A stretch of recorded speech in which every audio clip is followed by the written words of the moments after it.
ನಮಸ್ಕಾರ ಸ್ನೇಹಿತರೆ. Big boss Kannada 12ರಲ್ಲಿ Ashwini Gowda ಅವರ ವರ್ತನೆ ಗಮನಾರ್ಹ ಬದಲಾವಣೆ ಕಂಡಿದೆ.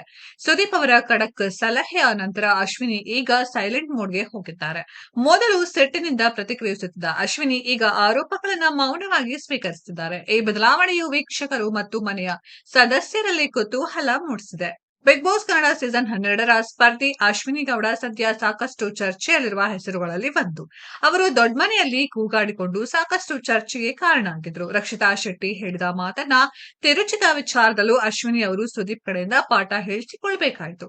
ಹೀಗಿರುವಾಗಲೇ ಅಶ್ವಿನಿ ಗೌಡ ಅವರು ಬಿಗ್ ಬಾಸ್ ಮನೆಯಲ್ಲಿ ಸೈಲೆಂಟ್ ಆಗಿ ಬಿಟ್ಟಿದ್ದಾರೆ. ಬಿಗ್ ಬಾಸ್ ಕನ್ನಡ ಸೀಸನ್ 12ರಲ್ಲಿ ಅಶ್ವಿನಿ ಗೌಡ ಅವರು ಸಖತ್ ಸೈಲೆಂಟ್ ಆಗಿದ್ದಾರೆ.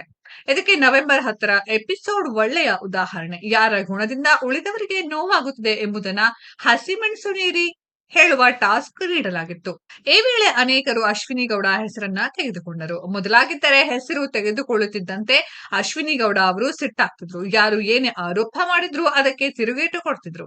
ಆದ್ರೆ ಅಶ್ವಿನಿ ಗೌಡ ಈಗ ಬದಲಾದರೆ ಎಂಬ ಪ್ರಶ್ನೆ ಮೂಡಿದೆ. ನವೆಂಬರ್ 10ರ ಎಪಿಸೋಡ್‌ನಲ್ಲಿ ಅವರು ಬಹುತೇಕ ಸಂದರ್ಭದಲ್ಲಿ ಮೌನವಾಗಿ ಇದ್ದರು. ಏನೇ ಹೇಳಿದ್ರು ನಗುತ್ತಾ ಸ್ವೀಕರಿಸುತ್ತಿದ್ರು. ಈ ಬದಲಾವಣೆ ಸಾಕಷ್ಟು ಜನರಿಗೆ ಅಚ್ಚರಿ ತಂದಿದೆ.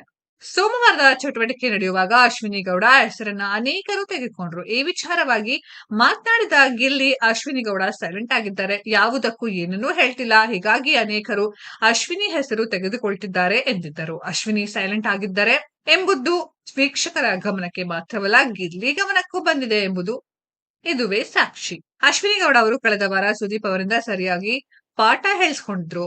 ಒಂದಿಡೀ ಎಪಿಸೋಡ್ ಬಹುತೇಕ ಅವರ ಮೇಲೆ ಸಾಗಿತ್ತು ಎಂದರೂ ತಪ್ಪಾಗಲಾರದು. ಈ ತಪ್ಪು ಮತ್ತೆ ಆಗಬಾರದು ಎಂಬ ಕಾರಣಕ್ಕೆ ಅವರು ಸೈಲೆಂಟ್ ಆದರೆ ಎಂಬ ಪ್ರಶ್ನೆ ಮೂಡಿದೆ.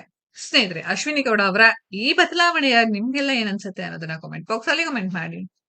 ಈ ವಿಡಿಯೋ ಇಷ್ಟ ಆಗಿದ್ರೆ ಲೈಕ್ ಮಾಡಿ, ಶೇರ್ ಮಾಡಿ, ಚಾನೆಲ್ ನ ಸಬ್ಸ್ಕ್ರೈಬ್ ಮಾಡಿ, ಪಕ್ಕದಲ್ಲಿ ಇರೋ ಬೆಲ್ ಐಕಾನ್ ನ ಹಿಟ್ ಮಾಡಿ. ಮುಂದಿನ ವಿಡಿಯೋದಲ್ಲಿ ಭೇಟಿಯಾಗೋಣ. ಧನ್ಯವಾದಗಳು.